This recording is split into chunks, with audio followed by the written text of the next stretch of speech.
أعوذ بالله من الشيطان الرجيم بسم الله الرحمن الرحيم السلام علیکم ورحمۃ اللہ وبرکاتہ۔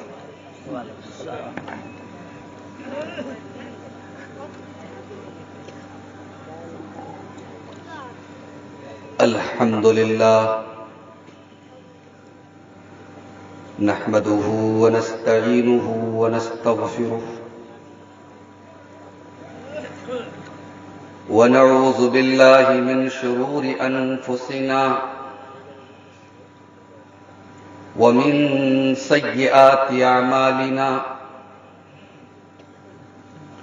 من يهده الله فلا مضل له ومن يضلل فلا هادي له وأشهد أن لا إله إلا الله وحده لا شريك له وأشهد أن محمدا عبده ورسوله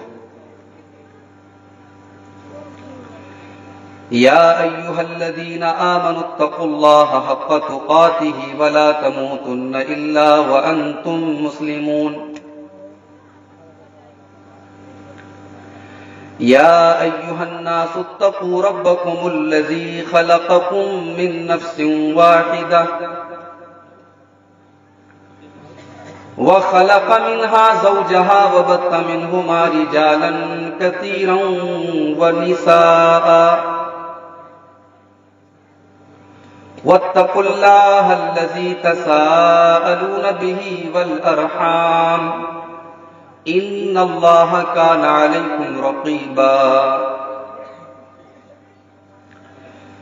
يا أيها الذين آمنوا اتقوا الله وقولوا قولا سديدا يصلح لكم أعمالكم ويغفر لكم ذنوبكم ومن يطع الله ورسوله فقد فاز فوزا عظيما أما بعد فإن خير الحديث كتاب الله وخير الهدي هدي محمد صلى الله عليه وسلم وشر الأمور محدثاتها وكل محدثة بدعة وكل بدعة ضلالة وكل ضلالة في النار۔ أعوذ بالله من الشيطان الرجيم بسم الله الرحمن الرحيم ألم نجعل له عينين ولسانا وشفتين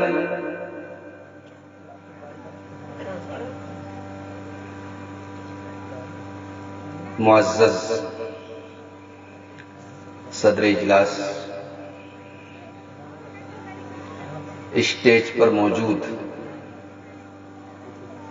انتہائی محترم علماء کرام، محترم بزرگوں، نوجوان ساتھیوں، پردہ نشین ماں اور بہنوں، پیارے بچوں،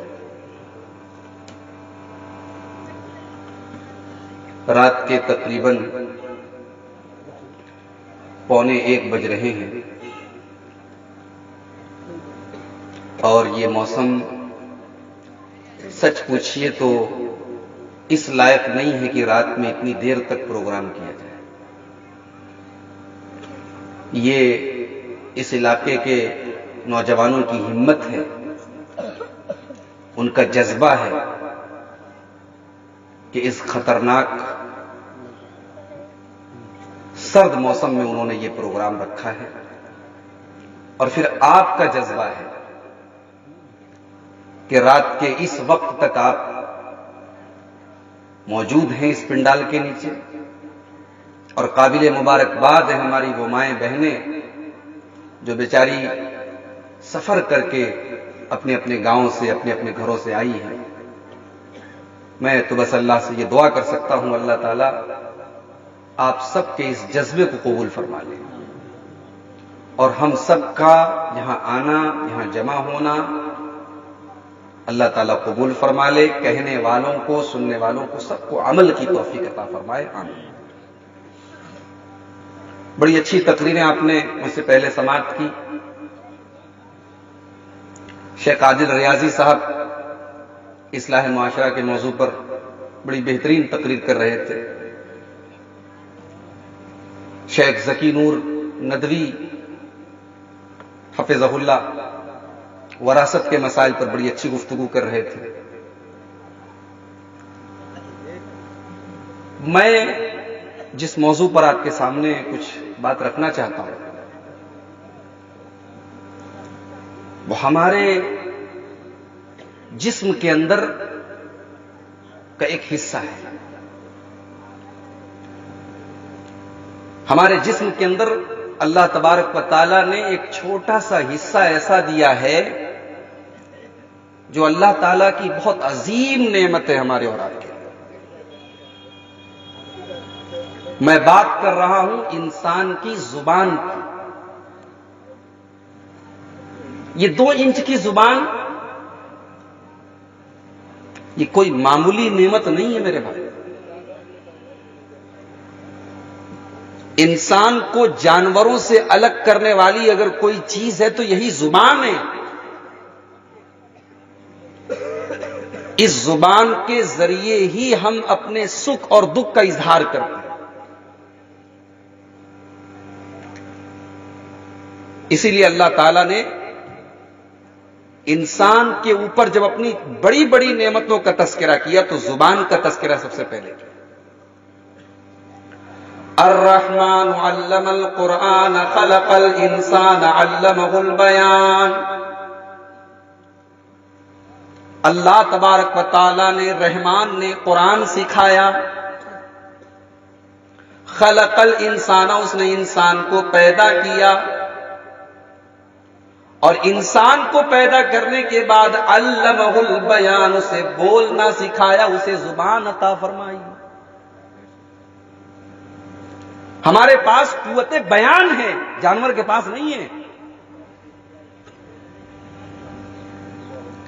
اسی لیے اللہ تعالیٰ قرآن مجید میں کہتا ہے الم نجعل لہ عینین ولسانا وشفتین۔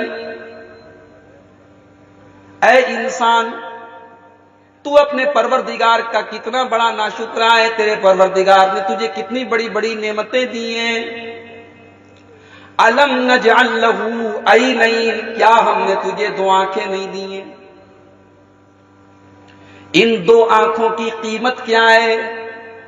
ذرا اس اندھے انسان سے پوچھو جس نے دنیا کے اندر کوئی کلر نہیں دیکھا ہے، کوئی رنگ نہیں دیکھا ہے، جو پیدا ہوا ہے تب سے لے کر کے اس کے لیے دنیا میں ایک ہی رنگ ہے، وہ کالا رنگ جانتا ہے۔ ساری دنیا اس کے لیے کالی ہے، اس نے کالے رنگ کے علاوہ کوئی اور رنگ نہیں دیکھا ہے۔ ان 2 آنکھوں کی قیمت اس اندھے انسان سے پوچھو جو دنیا کی تمام نعمتوں کو محسوس تو کر سکتا ہے مگر دیکھنے کی طاقت نہیں رکھتا ہے۔ وَلِسَانًا وَشَفَتَيْن، اور اے میرے بندو، آنکھوں کے بعد ذرا غور کرو، ہم نے تم کو زبان عطا فرمائی، ہم نے تم کو 2 ہونٹ عطا فرمائے۔ اسی زبان کو اگر کاٹ دیا جائے تم گونگے ہو جاؤ گے، تم چاہ کر کے بھی بول نہیں پاؤ گے۔ زبان اتنی بڑی نعمت ہے اللہ تعالیٰ کی۔ اسی زبان سے ہم اللہ تعالیٰ کا ذکر کرتے ہیں، اللہ تعالیٰ کا نام لیتے ہیں۔ اسی زبان سے ہم اللہ تعالیٰ کی تسبیح بیان کرتے ہیں۔ اسی زبان سے ہم استغفار پڑھتے ہیں۔ اسی زبان کے ذریعے ہم قرآن کی تلاوت کرتے ہیں۔ لیکن میرے پیارے بھائیوں، یہ زبان اگر اتنے بڑے بڑے کام کر رہی ہے تو اس زبان کے ذریعے بڑے خطرناک بھی کام ہو رہے ہیں۔ اسی زبان کے ذریعے آج جھوٹ بھی بولا جا رہا ہے۔ اسی زبان کے ذریعے ایک مسلمان اپنے دوسرے مسلمان بھائی کی عزت اور آبرو پر حملہ بھی کر رہا ہے۔ اسی زبان کے ذریعے غیبت بھی ہو رہی ہے، اسی زبان کے ذریعے چغلی بھی ہو رہی ہے، اسی زبان کے ذریعے اللہ کے دین کا، قرآن کا، اسلام کا مذاق بھی اڑایا جا رہا ہے۔ اسی زبان کے ذریعے اتنی کڑوی بات بولی جاتی ہے کہ کسی کا دل ٹوٹ جاتا ہے، کسی کی زندگی میں زہر گھول دیا جاتا ہے۔ زبان بہت اچھی چیز بھی ہے، بہت خراب چیز بھی ہے۔ اسی لیے اللہ کے نبی فرماتے ہیں کہ زبان کی حفاظت کرو، اس لیے کہ زبان سے ایک غلط بات تم کو جہنم میں لے کر کے جا سکتی ہے۔ اللہ کے پیارے نبی فرماتے ہیں، بخاری کے الفاظ ہیں، ان العبد لیتکلم بالکلمۃ من رضوان اللہ۔ کبھی کبھی ایسا ہوتا ہے انسان کے منہ سے کوئی ایسی بات نکل جاتی ہے جو اللہ کو بہت پسند آ جاتی ہے، بہت خوش کر دیتی ہے۔ انسان کی زبان سے ایک جملہ ایسا نکل جاتا ہے، ایک لفظ ایسا نکل جاتا ہے جو اللہ کو راضی کر دیتا ہے، اور اس ایک لفظ کی وجہ سے انسان جنت میں چلا جاتا ہے۔ وَإِنَّ الْعَبْدَ لَيَتَكَلَّمُ بِالْكَلِمَةِ مِنْ سَخَطِ اللَّهِ۔ اور اللہ کے نبی فرماتے ہیں کہ کبھی کبھی انسان اپنی زبان سے ایک لفظ ایسا بول دیتا ہے، ایک شبد ایسا بول دیتا ہے جو اللہ کو ناراض کر دیتا ہے۔ لا یلقی لہا بالاً، انسان سوچتا بھی نہیں ہے کہ میں نے کتنی خطرناک بات بول دی ہے۔ یہوی بہا فی جہنم، اس ایک بات کی وجہ سے وہ جہنم میں چلا جاتا ہے، ایک بات کی وجہ سے۔ میری پیاری ماں بہنوں، زبان کا غلط استعمال کرنے میں آپ کا نمبر ہم سے آگے ہے۔ کہا جاتا ہے کہ 4 عورتیں اگر ساتھ میں بیٹھ جائیں، دنیا کا سب سے بڑا جھوٹ یہی ہے کہ 4 عورتیں اکٹھے بیٹھی اور آپس میں بات نہ کرتی۔ ایک گھنٹہ یہ عورتیں موبائل پر بات کرتی ہیں، اور 1 گھنٹہ بات کرنے کے بعد بیٹی اپنی ماں سے کہتی ہے کہ ابھی تو قاعدے سے بات نہیں ہوئی، ابھی تو ٹھیک سے بات نہیں، چلو فرصت میں بات کریں گے۔ 1 گھنٹہ بات کرنے کے بعد ہم اور آپ بات کرتے ہیں موبائل پر 10 منٹ، 5 منٹ، 15 منٹ، ان کی بات 1 گھنٹہ 2 گھنٹہ، اس کے بعد بھی فرصت نہیں ہے، ٹائم نہیں ہے، چلو بعد میں فرصت ملے گی تب بات کریں گے۔ اتنی بات نہیں۔ میری پیاری ماں بہنوں، برا نہ ماننا، اللہ کے پیارے نبی نے معراج کے موقع پر جہنم کے اندر عورتوں کی تعداد زیادہ دیکھی تھی۔ آپ نے جب صحابہ کو بتایا، انی اریتکن اکثر اہل النار، میں نے تم کو جہنم کے اندر زیادہ تعداد میں دیکھا ہے۔ ایک عورت کھڑی ہو گئی، اے اللہ کے نبی، ہم بھی تو نماز پڑھتے ہیں، ہم بھی تو روزہ رکھتے ہیں، ہم بھی تو قرآن کی تلاوت کرتے ہیں، ہم بھی تو سارے نیکی کے کام کرتے ہیں، پھر ہم جہنم میں کیوں زیادہ جائیں گے؟ نبی اکرم نے فرمایا، تمہارے اندر 2 چیزوں کی بہت بڑی کمی ہے۔ تکثرن اللعن، تم زبان کا غلط استعمال بہت زیادہ کرتی ہو، لعن تان بہت زیادہ کرتی ہو، گالی گلوچ بہت زیادہ کرتی ہو، غیبت اور چغلی بہت زیادہ کرتی ہو، وَتَكْفُرْنَ الْعَشِيرَ، اور اپنے شوہروں کی تم ناشکری کرتی ہو، شوہروں کی تم نافرمانی کرتی ہو۔ شوہر بیچارہ زندگی بھر تمہارے ساتھ احسان کرے، زندگی بھر تمہارے ساتھ بھلائی کرے، ایک کمی اگر اس کے اندر تمہیں نظر آ جائے، تم زندگی بھر کے کیے کرائے پر پانی پھیر دیتی ہو، تم بہت بڑی ناشکری ہو سکتا ہے ہماری مائیں بہنیں سوچیں مولوی صاحب بہت خطرناک بول رہے ہیں، ان کو آئندہ بلانا نہیں ہے، ہم لوگوں کے خلاف بولیں، لیکن فیکٹ ہے، یہ سچائی ہے۔ مردوں سے زیادہ اس معاملے میں عورتیں کمزور ہیں۔ لیکن میرے پیارے بھائیوں، یاد رکھو، جو ہم اپنے منہ سے جو بھی بات بولتے ہیں، چاہے وہ مائیں بہنیں بولتی ہوں یا ہم اور آپ بولتے ہوں، ایک ایک بات اللہ تعالیٰ کے یہاں ریکارڈ ہو رہی ہے۔ میں تقریر کر رہا ہوں، میرے موبائل میں تقریر ریکارڈ ہو رہی ہے۔ لیکن ہو سکتا ہے کہ میرے موبائل کی چارجنگ ختم ہو جائے، ہو سکتا ہے کہ میں نے ریکارڈنگ شروع کی، بٹن دبانا بھول گیا، ریکارڈنگ نہیں ہو پائی، ہو سکتا ہے ہم اپنے موبائل کے اندر ریکارڈنگ کر رہے ہیں، جو ہم نے ریکارڈ کر کے جو فائل اپنے موبائل کے اندر سیو کی وہ فائل ہی ڈیلیٹ ہو جائے، ختم ہو جائے۔ ہماری دنیا کی ریکارڈنگ ختم ہو سکتی ہے، مگر اللہ تعالی ہمارے منہ سے نکلنے والی ایک ایک بات کو ریکارڈ کر رہا ہے، اور اللہ کی قسم اللہ تعالیٰ کی ریکارڈنگ کبھی ختم ہونے والی نہیں ہے۔ ما یلفظ من قول الا لدیہ رقیب عتید۔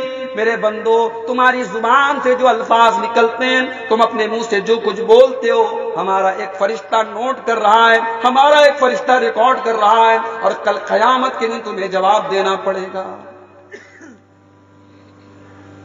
ہم نے اس زبان سے جو جھوٹ بولے ہیں، اس زبان سے جو گالیاں بکی ہیں، اس زبان سے جو غیبتیں کی ہیں، کل قیامت کے دن ہماری زبان گواہی دے گی۔ اللہ فرماتا ہے یوم تشہد علیہم السنتہم، قیامت کے دن تمہاری زبانیں گواہی دیں گی۔ میرے پیارے بھائیوں، تلوار کا زخم تو بھرا جا سکتا ہے، بندوق کی گولی چلانے کے بعد وہ اس گولی سے انسان بچ سکتا ہے، مگر زبان کا جو زخم ایک بار لگ جائے وہ بہت مشکل سے ختم ہوتا ہے۔ زبان سے دیا جانے والا زخم جلدی دور نہیں ہوتا ہے۔ آئیے میں آپ کو ایک واقعہ سناؤں، زبان کا زخم کتنا خطرناک ہوتا ہے۔ بخاری کی روایت ہے، حضرت عائشہ رضی اللہ تعالیٰ عنہ نے ایک زمین خریدی۔ حضرت عائشہ کے بھانجے کو پتا چلا، جن کا نام حضرت عبداللہ بن زبیر تھا۔ عبداللہ بن زبیر کو پتا چلا کہ میری خالہ نے فلاں کی زمین خریدی ہے۔ عبداللہ بن زبیر نے کو برا لگا، انہوں نے کہا کہ میری خالہ نے اچھا نہیں کیا، وہ زمین نہیں خریدنی چاہیے تھی۔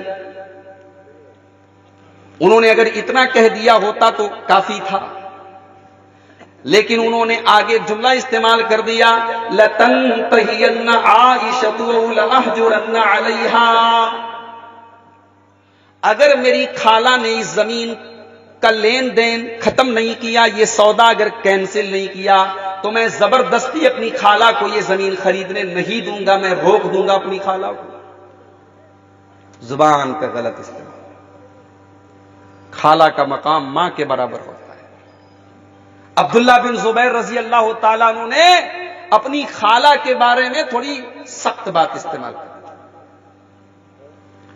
اماں عائشہ کے دل پر یہ بات جا کر کے لگ گئی۔ بچہ اگر ماں سے تھوڑا تیز آواز میں بات کر دینا، ماں کو اس سے بھی تکلیف ہو جاتی ہے۔ کبھی کبھی اچھی بات بھی آپ غلط انداز میں بول دیتے ہیں، سامنے والے کو بری لگ جاتی ہے۔ اسی لیے قرآن نے کہا کہ ماں باپ سے جھڑک کر بات مت کرو۔ یہ نہیں کہا کہ ماں باپ سے تم غلط بات مت کرو، صحیح بات بھی ڈانٹنے والے انداز میں، سخت انداز میں مت کرو۔ حضرت عائشہ کو برا لگا، حضرت عائشہ نے قسم کھا لی کہ آج کے بعد میں عبداللہ بن زبیر سے بات نہیں کروں گی۔ خالہ نے قسم کھا لی بھانجے سے بات نہیں کروں گی۔ عبداللہ بن زبیر کو پتا چلا میری خالہ نے قسم کھا لی ہے، انہوں نے معافی مانگی، نہیں میں تمہیں معاف نہیں کروں گی، میں نے قسم کھا لی ہے، میں اپنی قسم نہیں توڑوں گی، میں بات نہیں کروں گی تم سے۔ عبداللہ بن زبیر نے کچھ لوگوں کا واسطہ لگایا، کچھ لوگوں کا سورس لگایا، میری خالہ کو منا لو، میری خالہ کو راضی کر لو، میری خالہ مجھ سے ناراض ہے، بات نہیں کرتی ہے، میری خالہ مجھ سے بات کرنا شروع کر دیں، میری خالہ کو راضی کر لو۔ حضرت عائشہ اپنے بھانجے کو معاف کرنے کے لیے تیار نہیں ہے۔ عبداللہ بن زبیر نے دیکھا جب کوئی طریقہ کام نہیں آ رہا ہے تو انہوں نے ایک جذباتی طریقہ استعمال کیا، انہوں نے 2 صحابہ سے ملاقات کی. یہ کون سے 2 صحابہ تھے؟ ایک کا نام عبد الرحمن بن اسود تھا اور دوسرے کا نام مسور بن مخرمہ تھا. یہ دونوں صحابہ کہاں کے رہنے والے تھے؟ یہ قبیلے بنو زہرہ کے رہنے والے تھے. یہ کون سا قبیلہ تھا؟ یہ اللہ کے رسول کے نانیحال کا قبیلہ تھا. یہ اللہ کے نبی کے ماموں لوگوں کا قبیلہ تھا اور اللہ کے نبی کو اپنے نانیحال سے بڑا پیار تھا اور جس سے نبی کو پیار تھا نبی کی بیویوں کو بھی اس سے پیار تھا. حضرت عبداللہ بن زبیر نے سوچا اماں عائشہ کسی کی بات نہیں مان رہی ہیں، جب نبی کے خاندان، نبی کے نانیحال کے خاندان اور نبی کے ماموں کے خاندان کے لوگوں کو میں لے کر کے جاؤں گا تو شاید میری بات مان لیں. اب یہ دونوں پہنچے، پردے کا حکم نازل ہو چکا ہے، پردے کی آیت نازل ہو چکی تھی اس کے پہلے. جب یہ دونوں حضرت عائشہ کے گھر میں پہنچے تو پردہ لگا ہوا تھا. ان دونوں نے اجازت مانگی. حضرت مسور نے اور عبد الرحمن نے اجازت مانگی کہ کیا ہم اندر آ سکتے ہیں؟ حضرت عائشہ نے کہا ٹھیک ہے اندر آ جاؤ. حضرت عائشہ کو پتہ نہیں ہے کہ ساتھ میں عبداللہ بن زبیر میرے بھانجے بھی ساتھ میں. ان لوگوں نے کہا کہ ہم سب اندر آ سکتے ہیں. حضرت عائشہ نے کہا سب اندر آ جاؤ. جب یہ تینوں لوگ مکان کے اندر گئے، اب مکان کے اندر ایک الگ پردہ لگا ہوا تھا. پردے کے اس پار حضرت عائشہ ہیں اور اس پار یہ تینوں لوگ ہیں. اس سے یہ پتا چلا کہ نبی کے زمانے میں پردہ کیسا ہوتا تھا. میری پیاری ماں بہنوں، آج سدھارتھ نگر اور بستی اور گونڈا اور بلرام پور کے بہت سارے جلسوں میں میرا آنا ہوتا ہے. بڑے افسوس کے ساتھ یہ کہنا پڑتا ہے کہ ان جلسوں میں بہت ساری نوجوان بہنیں ہماری بغیر پردے کے اور مکمل میک اپ کر کے اور سج دھج کر کے سور کر کے جلسوں میں آتی ہیں. اور نوجوان لڑکوں کو بھی میں دیکھتا ہوں کہ سڑکوں پر ان لڑکیوں کے پیچھے گھوما کرتے ہیں. اللہ کی قسم یہ منظر اب تک تو ہم نے شادیوں میں دیکھا تھا، یہ منظر ہم نے بازاروں میں دیکھا تھا، یہ منظر ہم نے غلط جگہوں پر دیکھا تھا، لیکن ایک دینی جلسے میں، ایک دینی پروگرام میں اگر یہ چیز نظر آتی ہے بہت بڑی کمی ہے، بہت بڑی خرابی ہے، بہت بڑا بگاڑ ہے، بہت بڑی تباہی ہے. عورت جب جوان ہو جائے، اسلام یہ کہتا ہے اس کے چہرے اور اس کی ہتھیلی کے علاوہ پورا بدن کور ہونا چاہیے اور گھر کے باہر جب نکلے تو چہرہ بھی ڈھکا ہونا چاہیے. نئے نئے کپڑے پہن کر، میک اپ کر کے، لپسٹک لگا کر کے، کریم اور پاؤڈر لگا کر، پرفیوم لگا کر آپ جلسے میں آ رہی ہیں، یہ دین کا کام نہیں ہے، یہ شیطان کا کام ہے. میرے نبی نے خوشبو لگا کر کے عورت کو مسجد میں آنے کی اجازت بھی نہیں دی ہے. مسجد سے زیادہ صاف ستھری جگہ کون سی ہو سکتی ہے؟ مسجد سے زیادہ پاک صاف جگہ کون سی ہو سکتی ہے؟ لیکن میرے نبی نے عورت کو مسجد میں بھی خوشبو لگا کر کے آنے سے منع کیا ہے. یہاں تک کہ آپ نے فرمایا اگر کوئی عورت خوشبو لگا کر کے مسجد میں آتی ہے اس کی ایک ٹائم کی نماز بھی قبول نہیں ہوگی. مسجد میں نماز قبول نہیں ہوگی اور بجہاں کے جلسے میں آپ آ رہی ہیں، آپ کا جلسہ قبول ہو جائے گا اللہ کے. میری ماں بہنوں، نبی کے زمانے کا پردہ دیکھو. حضرت عائشہ ساری امت کی ماں ہیں، سارے صحابہ ان کی اولاد کی طرح ہیں، مگر یہ رشتہ احترام کا ہے، پردے کا حکم اپنی جگہ.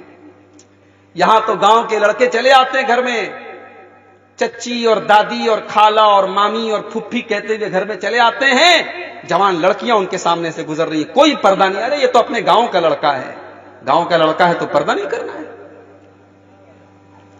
خالہ کے لڑکے گھر میں آ رہے ہیں، پھوپھی کے لڑکے گھر میں آ رہے ہیں، چاچا کے لڑکے گھر میں آ رہے ہیں اور اپنی چچا زاد، مامو زاد، خالہ زاد بہنوں سے بات چیت کر رہے ہیں، ہنسی مذاق بھی کر رہے ہیں، کوئی پردہ نہیں ہے. نہیں میری پیاری ماں بہنوں، خالہ زاد بھائی بہن بھی آپس میں ایک دوسرے کے لیے اجنبی ہیں، مامو زاد بھائی بہن بھی ایک دوسرے کے لیے اجنبی ہیں، چاچا زاد بھائی بہن بھی ایک دوسرے کے لیے اجنبی ہیں. جب لڑکی جوان ہو جائے تو اپنے چچا کے لڑکے، اپنے ماموں کے لڑکے، اپنے خالہ کے لڑکے سے بھی اس کو پردہ کرنا ہے. یہی شریعت کی تعلیم ہے. ارے مولوی صاحب تو بہت مشکل مسئلہ بتایا دیو، اس پر کیسے عمل ہوگا؟ خالہ کے لڑکے تو آتے رہتے، ماموں کے لڑکے تو آتے رہتے، یہی تو مسئلہ ہے، یہی تو سب سے بڑا فتنہ ہے، یہی سے گھروں میں بگاڑ آ رہا ہے۔ اسی لیے اللہ کے نبی نے جب آپ سے پوچھا گیا کہ دیور اپنی بھابھی کے سامنے جا سکتا ہے کہ نہیں، جوان دیور ہے اپنی بھابھی سے تنہائی میں ملاقات کر سکتا ہے کہ نہیں؟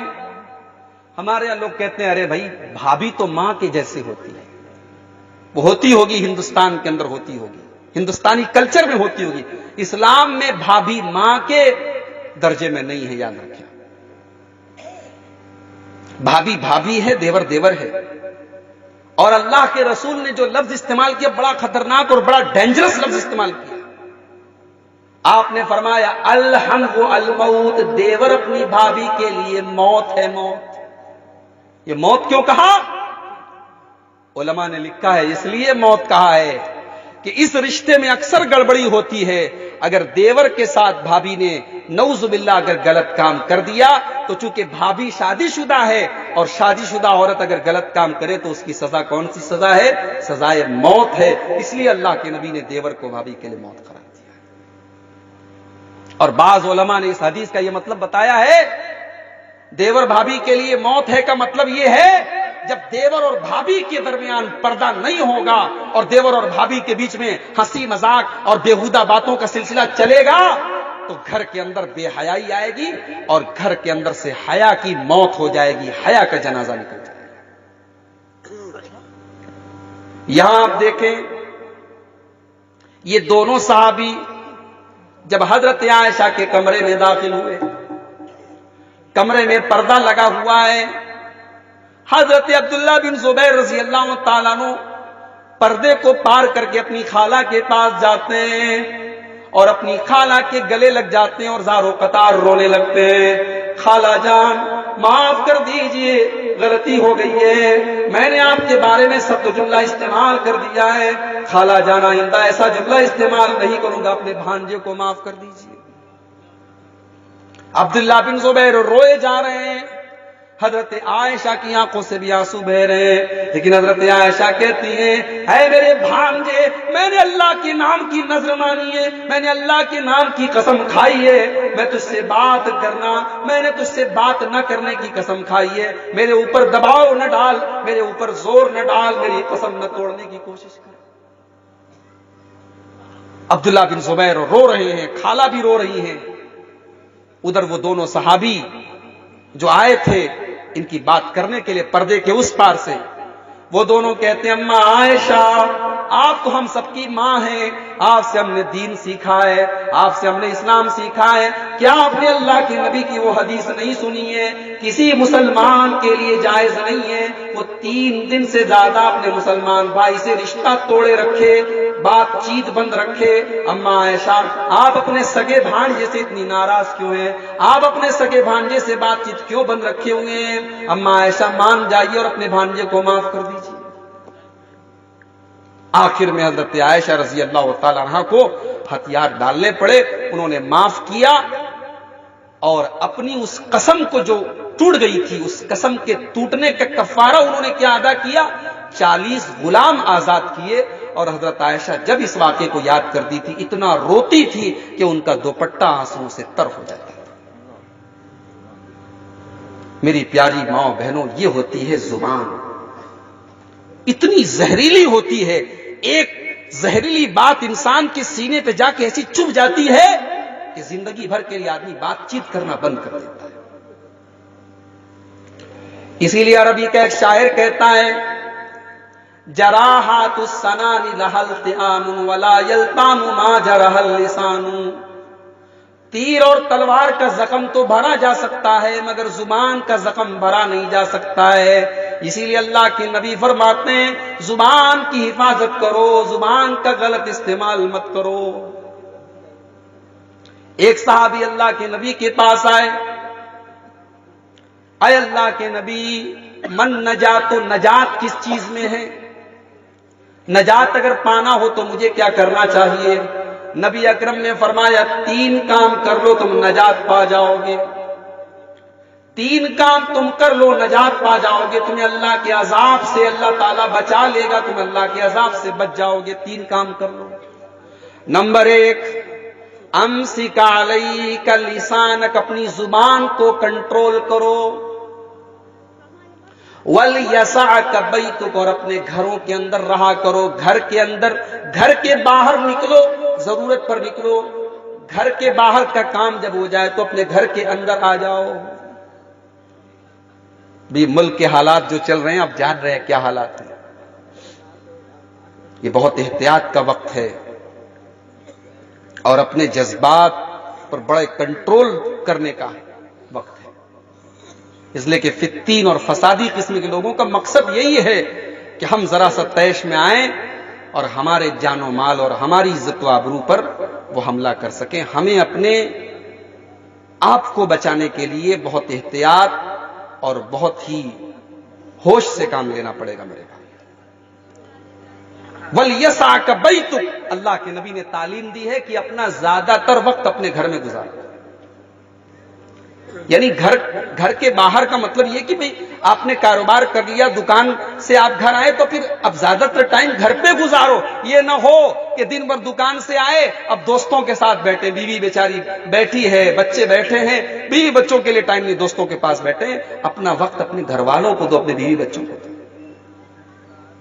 اور تیسری چیز اللہ کے نبی فرماتے ہیں وَابْكِ عَلَىٰ خَطِيئَتِكَ، اگر اللہ تعالیٰ کیا تمہیں نجات پانا ہے تو اپنے گناہوں پر شرمندہ ہو جایا کرو، اپنے گناہوں پر آنسو بہایا کرو، اپنے گناہوں کو یاد کر کے اللہ کی بارگاہ میں توبہ کر کے رویا کرو۔ وَابْكِ عَلَىٰ خَطِيئَتِكَ، اپنے گناہوں پر رویا کرو۔ یہ 3 کام اگر تم کر لو گے تو اللہ کی نجات پا جاؤ گے۔ یہ ہوتی ہے زبان میرے بھائی۔ زبان سے جو غلط کام ہم کرتے ہیں، بہت سارے غلط کام ہوتے ہیں، لیکن آج کی تقریر میں چاہتا ہوں جلدی میں زبان سے کیے جانے والے 10 بڑے بڑے جو کرائم ہیں، 10 بڑے بڑے اپرادھ ہیں، 10 بڑے بڑے جو گناہ ہیں، میں ان کو آپ کے سامنے تھوڑا سا بیان کر کے پھر اپنی تقریر انشاءاللہ میں سمیٹ لوں گا، کیونکہ مجھے جانا بھی ہے، نکلنا بھی ہے۔ زبان سے سب سے پہلا جو سب سے بڑا گناہ ہو رہا ہے زبان سے، کہ ہم اللہ کے بارے میں ایسی بات بول رہے ہیں جس کی ہمیں نالج نہیں۔ ربیع الاول کا مہینہ آیا، مکان کی چھتوں پر ہرے ہرے جھنڈے لگ گئے۔ پوچھو بھائی یہ جھنڈے کیوں لگ گئے؟ کہنے لگے کیا تمہیں معلوم نہیں ہے اسی مہینے کے اندر اللہ کے پیارے نبی جناب محمد رسول اللہ پیدا ہوئے، ہم اللہ کے نبی کی پیدائش کی خوشی منا رہے ہیں، اللہ کے نبی کی پیدائش کا جشن منا رہے ہیں، کوئی یہ پوچھنے والا نہیں ہے اگر ربیع الاول کے مہینے میں نبی پیدا ہوئے ہیں تو اسی مہینے میں نبی کا انتقال بھی ہوا ہے۔ اگر نبی کا پیدا ہونا یہ خوشی کا موقع ہے تو کیا نبی کی وفات کا ہونا یہ غم کا موقع نہیں ہے میرے پیارے بھائیوں؟ صحابہ کی زندگی میں سب سے برا دن اور سب سے کالا دن اور سب سے سیاہ دن کون سا دن تھا؟ یہ وہی دن تھا جب جناب محمد رسول اللہ اپنے صحابہ کو چھوڑ کر کے دنیا سے چلے گئے تھے۔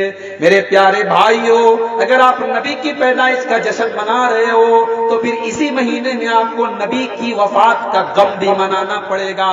اگر پیدائش کا جشن ہر سال منایا جا رہا ہے تو غم کی یاد بھی ہر سال منانی پڑے گی۔ لیکن میں کہتا ہوں ہم نبی سے محبت اگر کرتے ہیں تو ہم یہ دیکھیں نبی کے صحابہ جو نبی کے سب سے زیادہ چاہنے والے تھے، کیا نبی کے صحابہ نے کبھی 12 ربیع الاول کو جلوس نکالا؟ کبھی ربیع الاول کے مہینے میں اپنے مکان کی چھتوں پر انہوں نے جھنڈے لگائے؟ اگر صحابہ نے نہیں منایا تو ہم صحابہ سے بڑھ کے نبی کو چاہنے والے کیسے ہو گئے؟ لہذا اس مہینے میں نہ غم منانا ہے، نہ خوشی منانا ہے، نہ نبی کی پیدائش کا جشن منانا صحیح ہے، نہ نبی کی وفات کا غم منانا صحیح ہے۔ دونوں غلط ہے، دونوں صحیح نہیں۔ تو آج اللہ کے بارے میں بہت ساری ایسی باتیں کہہ دی جاتی ہیں، فلاں چیز حلال ہے، فلاں چیز حرام ہے، اور آپ کو جانکاری نہیں ہے، نالج نہیں ہے، آپ نے حلال کہہ دیا، حرام کہہ دیا نہیں۔ وَلَا تَقْفُ مَا لَيْسَ لَكَ بِهِ عِلْمٌ، ان السمع والبصر والفؤاد كل اولئک کان عنہ مسئولا. اللہ فرماتا ہے کہ اپنی زبان سے کوئی ایسی بات مت بولو جس کی تمہیں نالج نہ ہو. اللہ کے بارے میں تو ایسی کوئی بات مت بولو. تو زبان سے سب سے بڑا جو کرائم ہو رہا ہے، دیکھیے شرک ہو رہا ہے. ابھی ربیع الاول کے بعد کا جو مہینہ آ رہا ہے ربیع الثانی، وہ مہینہ حضرت شیخ عبد القادر جیلانی کے نام پر اس مہینے کو کہا جاتا ہے بڑے پیر صاحب کا مہینہ. اس مہینے کی 11 تاریخ کو 11ویں منائی جاتی ہے، اور یہ کہا جاتا ہے کہ 11ویں منانے سے غوث، ان کا نام لوگوں نے غوث رکھا ہے، وہ غوث خوش ہوتے ہیں، وہ خوش ہوتے تو اللہ خوش ہوتا ہے. آج اپنی زبان سے اس طریقے کی باتیں کہہ کر کے ہم اللہ کو ناراض کر رہے ہیں، ہم شرک کر رہے ہیں. میرے پیارے بھائیوں، یہ زبان کا سب سے بڑا گناہ ہے. دوسرا گناہ جو زبان سے بہت زیادہ کیا جا رہا ہے، جو موبائل کے آنے کے بعد زیادہ بڑھ گیا ہے، جھوٹ بولنا. موبائل پر ہم نے کال کیا، کہاں ہو؟ ابھی ہیں 100 کلومیٹر دور، اور ہم کہہ کے آ رہے ہیں بس 5 منٹ میں آ رہے ہیں. 5 منٹ میں کیسے آؤ گے؟ ہوائی جہاز سے آؤ گے. جھوٹ عام ہو رہا ہے موبائل کے آنے کے بعد، جبکہ اللہ کے نبی نے جھوٹ کو اتنا خطرناک گناہ قرار دیا ہے. آپ نے فرمایا، آپ سے پوچھا گیا یکون المومن جبانا، کیا ایک مومن بزدل ہو سکتا ہے؟ آپ نے فرمایا ہاں. پوچھا گیا کیا مومن بخیل ہو سکتا ہے، کنجوس ہو سکتا ہے؟ آپ نے فرمایا ہاں. پھر پوچھا گیا اے اللہ کے نبی یکون المومن کذابا، کیا مومن جھوٹا ہو سکتا ہے؟ آپ نے فرمایا نہیں، جھوٹا نہیں ہو سکتا. آج عدالتوں میں چند ٹکوں کے بدلے لوگ جھوٹی گواہی دے رہے ہیں. اللہ کے نبی نے فرمایا سب سے بڑا گناہ کیا ہے؟ آپ سے پوچھا گیا سب سے بڑا گناہ کیا ہے؟ آپ نے فرمایا الاشراک باللہ، اللہ کے ساتھ شرک کرنا. اللہ کے ساتھ شرک کرنا. اور دوسرا سب سے بڑا گناہ وہ حقوق الوالدین، اپنے ماں باپ کو ستانا، ماں باپ کو تکلیف دینا. اور تیسرا سب سے بڑا گناہ وہ شہادت الزور، جھوٹی گواہی دینا، جھوٹ بولنا. یہ تیسرا سب سے بڑا گناہ ہے. جھوٹ بولنے والا مومن نہیں ہو سکتا. نبی نے فرمایا منافق کی 3 نشانیاں ہیں. ان 3 نشانیوں میں سے ایک نشانی یہ بھی ہے اذا حدث کذبا، جب بات کرے تو جھوٹ بولے. یہاں تک کہ مذاق میں بھی جھوٹ بولنے کی اجازت نہیں ہے اسلام میں. اللہ کے نبی نے ایک صحابیہ کو دیکھا، وہ اپنے بچے کو بلا رہی، ادھر آ میں تمہیں کھجور دوں گی. اللہ کے نبی نے فرمایا کیا تم اسے کھجور دینے والی تھی؟ ہاں اللہ کے نبی نے کھجور دینے والی تھی. آپ نے فرمایا اگر تم کھجور نہ دینے والی ہوتی اور بچے کو بہلانے کے لیے جھوٹ موٹ اپنے پاس بلاتی تو تمہارے نام اعمال میں ایک جھوٹ لکھ دیا جاتا. بچوں کے ساتھ بھی آپ جھوٹ نہیں بول سکتے، اسلام نے حرام قرار دیا. زبان سے کیا جانے والا تیسرا گناہ غیبت. یہ غیبت کیا ہوتی ہے؟ چلیے خود اللہ کے نبی سے پوچھ لیتے ہیں. اللہ کے نبی نے صحابہ سے پوچھا اتدرون ما الغیبہ، اے میرے صحابہ کیا تمہیں پتا ہے غیبت کس کو کہتے ہیں؟ اے اللہ کے رسول، اللہ و رسولہ عالم، اللہ کو زیادہ پتا ہے، رسول کو زیادہ پتا ہے، ہمیں نہیں معلوم. صحابہ کے بیچ میں اور ہمارے بیچ میں فرق یہی ہے، ہمیں کوئی بات معلوم نہیں ہوتی ہے تب بھی ہم اپنا دماغ لگا کے کہتے ہیں ہاں ایسا نہیں ایسا ہونا چاہیے. اور صحابہ کو کوئی بات پتا ہوتی تھی تب بھی وہ پہلے اللہ اور اس کے رسول کی طرف سونپ دیتے تھے کہ اللہ کو زیادہ پتا ہے، رسول کو زیادہ پتا ہے. نبی نے پوچھا غیبت کس کو کہتے ہیں؟ صحابہ نے کہا ہمیں نہیں معلوم، اللہ کو پتا ہے، رسول کو پتا ہے. نبی اکرم صلی اللہ علیہ وسلم نے فرمایا ذکر کا خاں کا بما یکرا، غیبت یہ ہے کہ تم اپنے بھائی کی برائی بیان کرو اس کی پیٹھ کے پیچھے. عبد الغفار صاحب بہت برے انسان ہیں، میرے سامنے نہیں کہہ رہے، میرے سامنے کہہ رہے آپ بہت اچھے انسان ہیں، بڑی تعریف ہو رہی ہے. اور میں جب چلا گیا ارے بہت خراب انسان ہے، بہت برے آدمی ہے. کسی کی پیٹھ کے پیچھے اس کی برائی کرنا یہ غیبت ہے۔ صحابہ نے پوچھا اللہ کے نبی، ہم جس کی برائی کر رہے ہیں اگر وہ برائی اس کے اندر موجود ہے کیا تب بھی غیبت ہے؟ آپ نے فرمایا اگر وہ برائی اس کے اندر موجود ہے تبھی تو غیبت ہے۔ اگر کسی کے اندر کوئی برائی نہیں ہے اور آپ جھوٹا الزام لگا رہے ہیں تو یہ غیبت نہیں ہے، یہ بہتان ہے جو اور بڑا گناہ ہے۔ غیبت ہماری مائیں بہنیں بڑے افسوس کے ساتھ کہنا پڑتا ہے، جہاں بیٹھ جائیں چار عورتیں ان کا کھانا ہضم نہیں ہوتا ہے جب تک ایک دوسرے کی برائی نہ کریں۔ اللہ کے نبی فرماتے ہیں جب میں معراج کے سفر پہ گیا مررت بقوم لهم اظفار من نحاس، میں نے دیکھا کہ کچھ مردوں اور عورتوں کے ناخن تانبے کے بنا دیے گئے ہیں۔ ہمارا یہ ناخن یہ اگر تانبے کا ہو جائے سوچئے کتنا رسکی ہو جائے گا، کتنا خطرناک ہو جائے گا۔ اللہ کے نبی فرماتے ہیں کہ ان کے ناخن تانبے کے ہو گئے، یخمشون بہا وجوہہم وصدورہم، اور اپنے ناخن سے وہ اپنے سینوں کو نوچ رہے ہیں، اپنے چہروں کو نوچ رہے ہیں۔ میں نے پوچھا ہے جبرائیل یہ کون لوگ ہیں؟ بتایا گیا ہے اللہ کے نبی ہؤلاء الذین یاکلون لحوم الناس ویقعون فی اعراضہم، اے اللہ کے نبی یہ وہ لوگ ہیں جو لوگوں کی غیبت کیا کرتے تھے، لوگوں کی برائی بیان کیا کرتے تھے، لوگوں کا گوشت کھایا کرتے تھے۔ ہم جس کی غیبت کرتے ہیں سمجھو کہ ہم اس کا گوشت کھا رہے ہیں۔ انسان کا کوئی گوشت کھاتا ہے کیا؟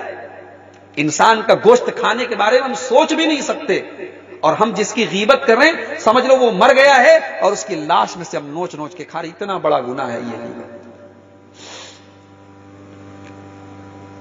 اگر ہم نے کسی کی غیبت کی ہے اور ہم نے دنیا میں اس سے معافی نہیں مانگی ہے، کل قیامت کے دن اللہ کی بارگاہ میں وہ کھڑا ہو جائے گا، اے اللہ اس نے میری غیبت کی تھی پروردگار، اور اللہ تبارک و تعالی اس غیبت کی وجہ سے ہماری نیکیاں اس کو دے دے گا، اور اگر ہمارے پاس کوئی نیکی نہیں ہے تو اس کے گناہ ہمارے کھاتے میں ڈال دیے جائیں گے، ہمارے اوپر ڈال دیے۔ اتنا بڑا گناہ ہے یہ غیبت۔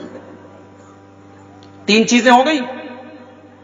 نمبر 4 زبان سے کیا جانے والا چوتھا بہت بڑا گناہ، کسی کے اوپر جھوٹی تہمت لگا دینا، جھوٹا الزام لگا دینا۔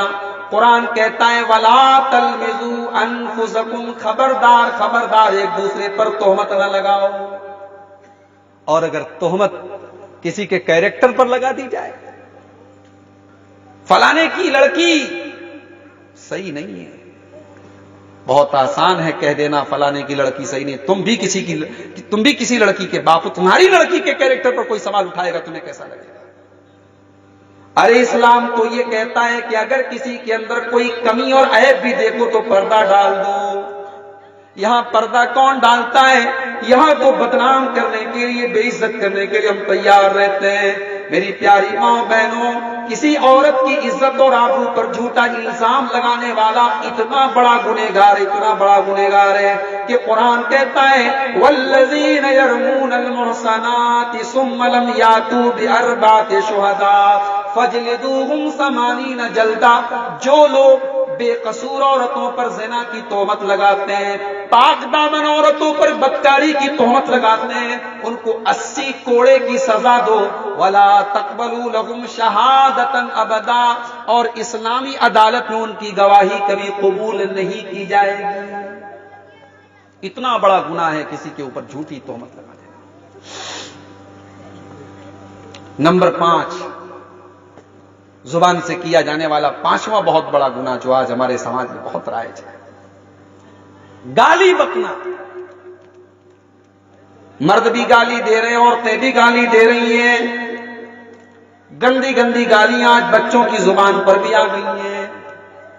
نبی اکرم تو فرماتے ہیں لیس المؤمن بالطعان ولا باللعان، مومن کبھی گالی نہیں دیتا ہے، مومن کبھی لعنت نہیں کرتا ہے، مومن زبان کا خراب نہیں ہوتا ہے۔ زبان کا غلط استعمال گالی کے ذریعے پہ ہوتا ہے. ہمارے بچے کیوں گالی سیکھ رہے ہیں؟ کیونکہ ہم گالی دیتے ہیں. ایک عورت اپنے گھر میں نوکرانی کام کر رہی تھی، نوکرانی سے برتن ٹوٹ گیا. اس نے کہا حرام زادی برتن توڑ دیا، حرام زادی بول دیا. اس کی 4 سال کی چھوٹی سی بچی تھی. اس نے کہا امی جان یہ حرام زادی کیا ہوتا ہے؟ بچے بچے ہوتے ہیں. اب ماں نے دیکھا کہ اس گالی بچی اگر سیکھ گئی تو بہت برا ہو جائے گا. اس نے کہا بیٹی حرام زادی کا مطلب ہوتا ہے بہت طاقتور، بہت صحت مند. اس کے کچھ دنوں کے بعد ایک بار پھر نوکرانی سے کوئی سامان ٹوٹ گیا یا کوئی کام خراب ہو گیا اور عورت نے غصے میں اس سے کہا کمینی کہیں کی. بچی نے پھر سن لیا، کہا امی یہ کمینی کیا ہوتا ہے؟ اس نے کہا اب اس کو کیا بتاؤں؟ کہا کمینی کا مطلب ہوتا ہے کمزور عورت. جو کمزور ہوتا ہے اس کو کمینی بولتے ہیں. اب اتفاق سے اس عورت کی ماں ایک مرتبہ بہت بیمار پڑ گئی. اب وہ اپنی چھوٹی بچی کو لے کر کے اپنی ماں کے پاس گئی تو بچی اپنی نانی کو دیکھ کر کے کہتی امی جان نانی پہلے بہت حرام زادی تھی، اب کمینی معلوم ہو رہی. نانی بھی ہکا بکا، ماں بھی ہکا بکا، یہ کیا بول رہی ہے؟ لیکن چونکہ اسے یہی مطلب بتایا گیا اور یہی اس نے سیکھا. بچے ہمارے سکھانے سے نہیں سیکھتے ہیں میرے بھائیوں، جو ہم ان کے سامنے کرتے ہیں بچے وہ سیکھتے ہیں. ابھی میں پروگرام میں آ رہا تھا، تھوڑی دوری پر میں نے دیکھا کچھ لڑکے سگریٹ پی رہے تھے، بیڑی پی رہے تھے. ظاہر سی بات ہے سگریٹ پینا، بیڑی پینا صحت کے لیے کتنا نقصان دہ ہے، اسلام کے حساب سے کتنا حرام ہے، یہ ایک الگ بحث ہے. مگر 10 سال کے 12 سال کے بچے آج سگریٹ پی رہے ہیں، کیوں؟ کیونکہ 24 سال کے ان کے چچا، ان کے بڑے بھائی، ان کے باپ، ان کے دادا سگریٹ اور بیڑی پی رہے ہیں. ہم اپنے بچوں کو یہی سبق دیں. گالی دینا اسلام میں حرام ہے. سباب المسلم فسوق وقتالہ کفر. مسلمان کو گالی دینا بہت بڑا گناہ ہے. اسلام تو وہ مذہب ہے جو یہ کہتا ہے کہ دوسرے دھرم کے لوگوں کو بھی تمہیں گالی نہیں دینا ہے، برا بھلا نہیں کہنا ہے. وَلَا تَسُبُّوا الَّذِينَ يَدْعُونَ مِن دُونِ اللَّهِ فَيَسُبُّوا اللَّهَ عَدْوًا بِغَيْرِ عِلْمٍ. جو لوگ اللہ کے علاوہ دوسروں کو پکارتے ہیں تم ان کو گالی نہ دو، ان کو برا بھلا مت کہو، ورنہ وہ تمہارے اللہ کو، تمہارے رسول کو برا بھلا کہیں گے، گالی دیں گے. تو 5واں گناہ گالی دینا جو بہت عام ہوتا جا رہا ہے ہمارے سماج میں. نمبر 6 زبان سے کیا جانے والا 6واں گناہ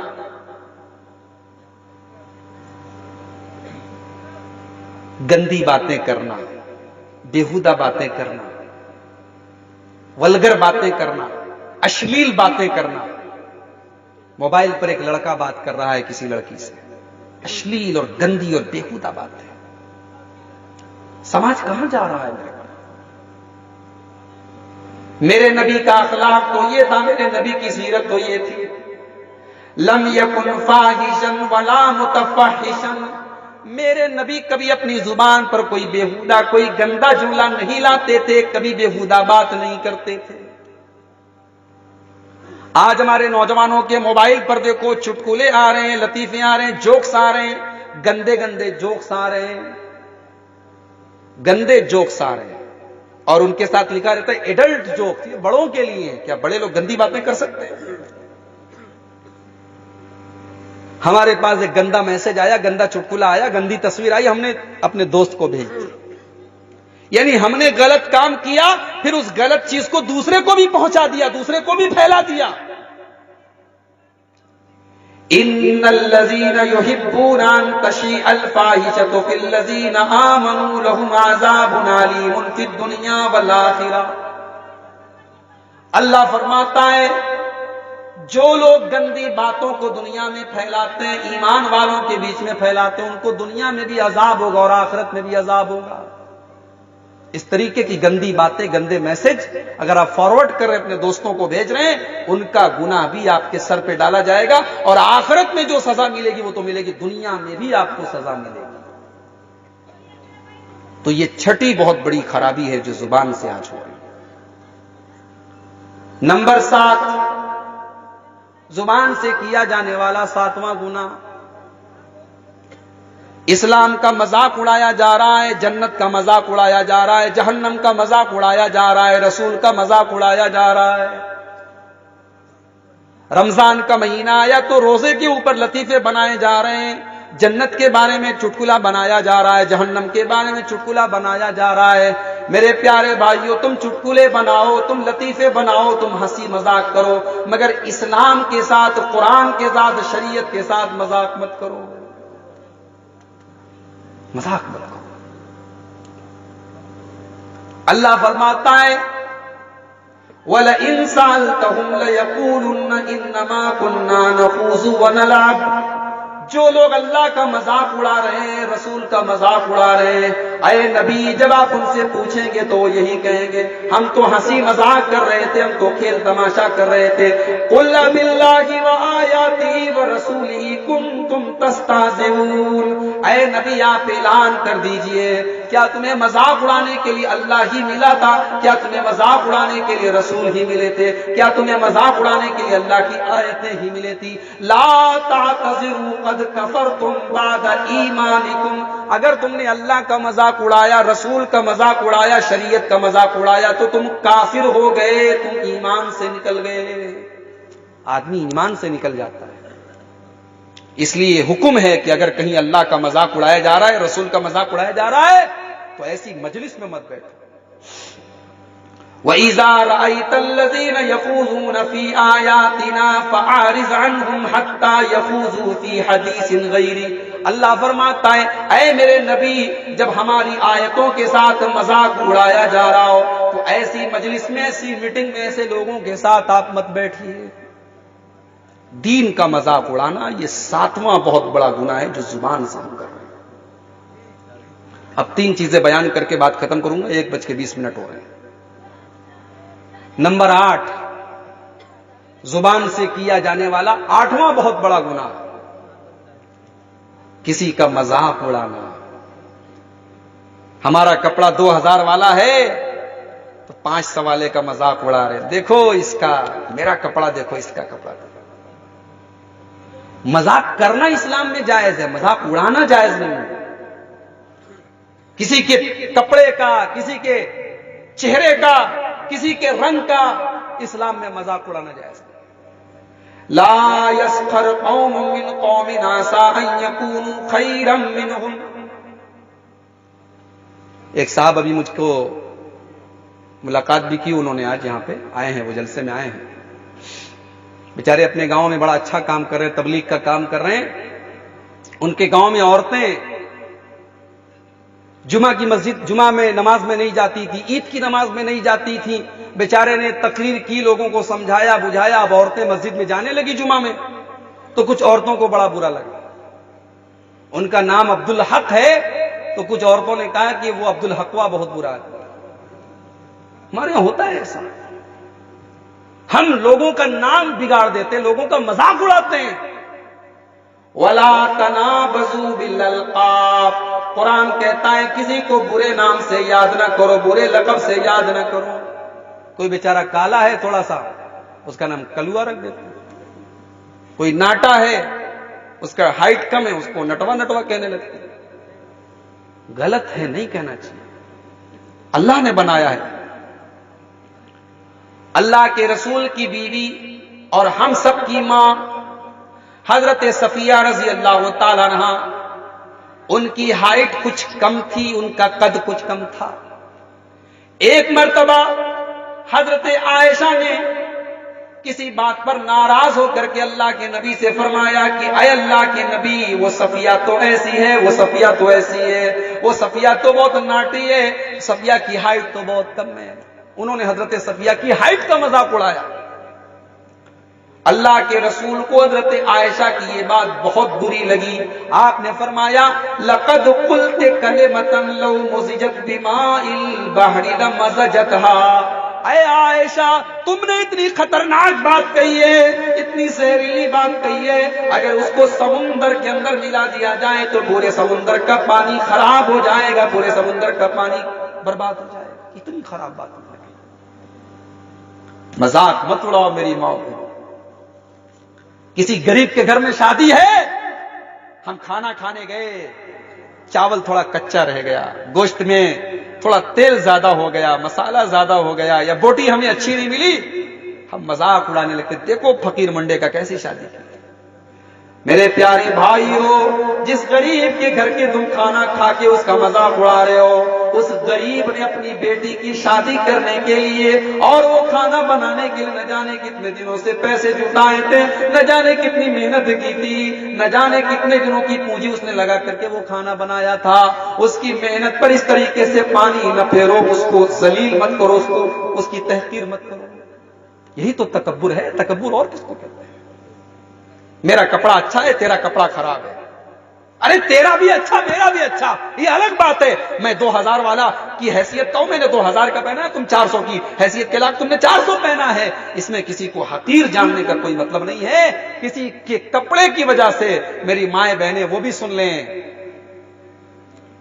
شوہر نے سونے کا ہار دلا دیا، اب اپنی دیورانی سے کہتی ہے دیکھو میرے شوہر میرے لیے 2 لاکھ روپے کا سونے کا ہار لائے۔ اب بیچارہ دیور جو ہے وہ غریب ہے، اب اس کی بیوی جا کر کے اپنے شوہر سے کہتی جاؤ تم مجھ سے محبت نہیں کرتے، دیکھو میری جٹھانی کا، دیکھو تمہارے بڑے بھائی اپنی بیوی کے لیے کتنا مہنگا ہار لائے، تم نہیں لا سکتے۔ کیا ضرورت ہے میری ماں بہنوں ایک دوسرے سے کمپٹیشن کرنے کی؟ جس کی جو حیثیت ہے اپنی حیثیت کے مطابق کھانا کھائے، کپڑا پہنے، لباس اور کپڑے اور کھانا اور زیور کو لے کر کے ایک دوسرے کا مذاق کرے۔ نمبر 9، زبان سے کیا جانے والا نواں گناہ، چغل خوری، ادھر کی بات ادھر کرنا۔ 2 بھائیوں میں جھگڑا ہو گیا، ایک بھائی کے پاس ہم گئے، ہم نے کہا ارے یار تمہارے بھائی سے جھگڑا ہو گیا؟ ہاں یار کیا بتاؤ، میرا بھائی بہت کمینہ انسان ہے۔ صحیح کہہ رہے ہو، بہت کمینہ انسان ہے، میں تو بہت پہلے سے جانتا تھا بہت کمینہ انسان ہے۔ اب ہم نے اس بھائی میں اور لڑائی بڑھا دی، ہم نے اس میں آگ میں گھی ڈال دیا، ہم نے جلے پر نمک چھڑک دیا، ہم نے تیل ڈال دیا آگ میں۔ میری پیاری ماں بہنوں، میرے پیارے بھائیوں، اسلام جوڑنے کا حکم دیتا ہے، توڑنے کا حکم نہیں دیتا۔ اسلام ملانے کا حکم دیتا ہے، الگ کرنے کا حکم نہیں دیتا ہے۔ یاد رکھو، تم بہت بڑے نمازی ہو، تم بہت بڑے روزے دار ہو، تم بہت بڑے حاجی ہو، تم بہت بڑے تہجد گزار ہو، لیکن 2 بھائیوں کے بیچ میں اگر تم نے جھگڑا کرا دیا تو تم بہت برے انسان ہو۔ لیکن تم بہت بڑے نمازی تو نہیں ہو، 5 ٹائم کے نمازی ہو، تہجد نہیں پڑھتے ہو، رمضان کا روزہ رکھتے ہو، نفل روزہ نہیں رکھتے ہو، بہت زیادہ نیک انسان تو نہیں ہو، لیکن اگر تمہاری محنت سے، تمہاری کوشش سے 2 بچھڑے ہوئے بھائی اگر مل جاتے ہیں، 2 دشمن دوست ہو جاتے ہیں، 2 مسلمان جو ایک دوسرے سے روٹھے ہوئے ہیں اگر راضی ہو جاتے ہیں، گلے مل جاتے ہیں، تو اللہ کے نبی فرماتے ہیں یہ نماز سے بھی بڑی عبادت ہے، یہ روزہ سے بھی بڑی عبادت ہے، یہ صدقہ اور خیرات سے بھی بڑی عبادت ہے، یہ بہت بڑی نیکی ہے، بہت بڑی عبادت ہے۔ نئی شادی ہوئی کسی کی، اب پڑوس کے گھر کی عورتیں آ رہی ہیں، ارے وہ توری پتویا کیسے رہتی، ٹھیک سے رہتی ہے نا؟ اب مقصد حال چال نہیں لینا ہے، مقصد سننا ہے کہ دیکھیں ساس کے دل میں کچھ بھڑاس ہے کہ نہیں پتوں کے خلاف۔ کیا ضرورت ہے تمہیں؟ اس کی پتو ہے، وہ اس کی ساس ہے، وہ سمجھے گی، تمہیں کیا ضرورت ہے؟ تم نے جا کر کے ساس پتوں کے بیچ میں اور درار پیدا کر دی۔ باپ بیٹے کے بیچ میں اچھا خاصا رشتہ چل رہا تھا، ایک آدمی گیا باپ سے کہنے لگا یار تم بیمار رہتے ہو، تمہارا بیٹا کبھی تمہاری حال چال نہیں لیتا، تمہاری دوا نہیں لاتا۔ اب باپ کو بھی محسوس ہونے لگا ہاں یار میرا بیٹا میری قدر نہیں کرتا۔ شام کو بیٹا آیا، باپ بیٹے میں جھگڑا ہو گیا، تکرار ہو گئی اور انبن ہو گئی، باپ نے بیٹے کو یا بیٹے نے باپ کو گھر سے نکال دیا۔ اچھا خاصا گھر چل رہا تھا، ہم نے دوری پیدا کر دی۔ میری پیاری ماں بہنوں، جوڑنے کا کام کرو، توڑنے کا کام نہ کرو۔ یاد رکھو، اگر 2 بچھڑے ہوئے لوگوں کو ملانے کے لیے تمہیں جھوٹ بھی بولنا پڑے تو جھوٹ بولنا بھی جائز ہے۔ جھوٹ بہت بڑا گناہ ہے۔ لیکن دو بچھڑے ہوئے لوگوں کو ملانے کے لیے اگر جھوٹ بولا جائے تو اسلام میں یہ جھوٹ بھی جائز ہے. اللہ کے رسول نے فرمایا لیس الکذاب الذی یصلح بین الناس، جو لوگوں کے بیچ میں صلح کرانے کے لیے جھوٹ بول دے وہ جھوٹ نہیں ہے. اور آخری چیز جو میں بیان کر کے بات ختم کرنے جا رہا ہوں، کیونکہ 1:30 بج رہے ہیں اور مجھے گورکھپور کے لیے ابھی فوراً نکلنا ہے. آخری چیز، زبان سے کیا جانے والا 10واں گناہ، بہت زیادہ بولنا. انسان بولے، مگر کچھ لوگوں کی عادت ہوتی ہے بہت زیادہ بولتے ہیں. یاد رکھیں، جب آپ بہت زیادہ بولیں گے تو گالی بھی منہ سے نکلے گی، غلط باتیں بھی نکلیں گی، جھوٹ بھی نکلے گا، غیبت بھی نکلے گی. اتنا ہی بولیے جتنے کی ضرورت ہے.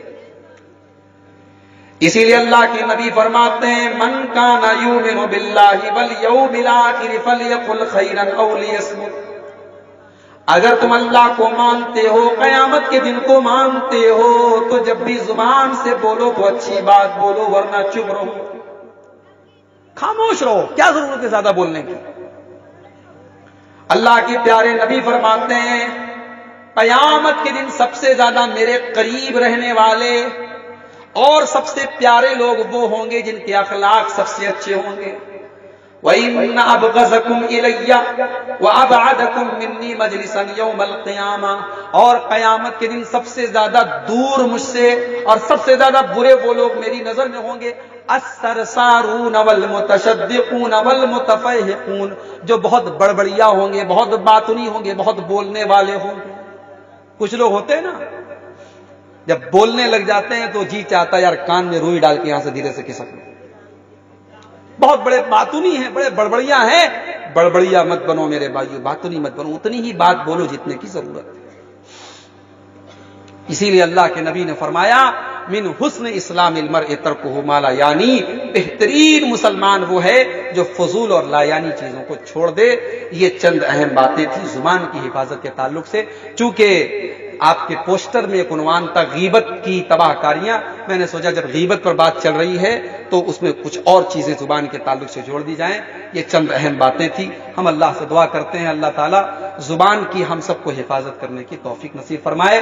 زبان سے کیے جانے والے جو 10 بڑے بڑے گناہ میں نے گنائے ہیں، اللہ تعالیٰ ان 10 گناہوں سے یہاں پر بیٹھے ہوئے تمام مردوں کو، تمام خواتین کو، تمام بڑوں کو، تمام بچوں کو اللہ تعالیٰ بچنے کی توفیق نصیب فرمائے.